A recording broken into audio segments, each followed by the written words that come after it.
Manazlar lavhani ham tomosha qildik. Ana endi yana suhbat jarayoniga kirishamiz. Bizga yuqori kayfiyat taqdim qilgan san'atkorimiz Qudratbek Sobirov hamda ularning yonlarida doira sozda Rasulbek Ro'zmetov bugun bizni mehmonlarimiz. Damiz mehmoni. Xush kelibsiz. Kayfiyatlar qanday? Avvalambor assalomu alaykum. Aziz yurtdoshlarimiz. Kayfiyatlarimiz ham a'lo darajada. Ovoz qanday ovoz? Ertalab ko'p ijodkorlarimiz ovozdan shikoyat qilishadi. Sizdan mana shu jarayonda xirgoyi so'rasak. Ya'ni nima uchun bu savolni yo'lladim? Ovoz qanday deb mana shu maqsadda so'ragandim. Ustozlar ijodidan bir xirgoyi qilib bersangiz. Ustozlarimiz ijodidan xirgoyi qilib beramiz. Ustozimiz Ortiq Otajonov aytgan ustozlarga kamuzatini yozibga bag'ishlab qulog'imdan ketmas sira ustozimning ovozlari degan qo'shiqdan bir parcha aytib beramiz. Otash nafas qo'shiqlarning baland bo'lar parvozlari, bog'lar aro, tog'lar aro uchib kelar sho'x sozlari. Ali Kambar firuzlari, chapandoz shahnozlari. Qulog'imdan ketmas sira ustozimning ovozlari. Qulog'imdan ketmas sira ustozimning ovozlari.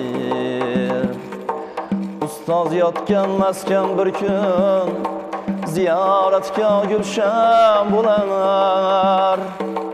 Ta'zim aylar shogirdlari, o'zbek, tojik, turkman kelar.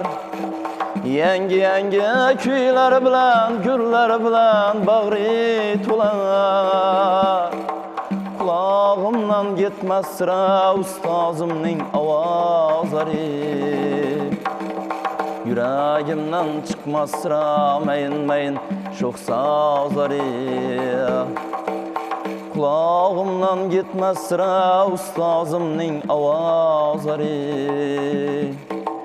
Yuragimdan chiqmas sira mayin sho'x sozlari. Katta rahmat. Baribir ustozlar ijodi boshqacha. Albatta. Yuraklarga baribir yaqin. Bugun turli yo'nalishda, zamonaviy yo'nalishda ham ijrolar bo'lyapti, lekin baribir ustozlar ijodi o'lmas ijod. Bo'lmas. Asrlar davomida saqlanib kelaveradi va albatta hammaga yoqadi-da. Yosh ulug', yosh kichik farqi yo'q.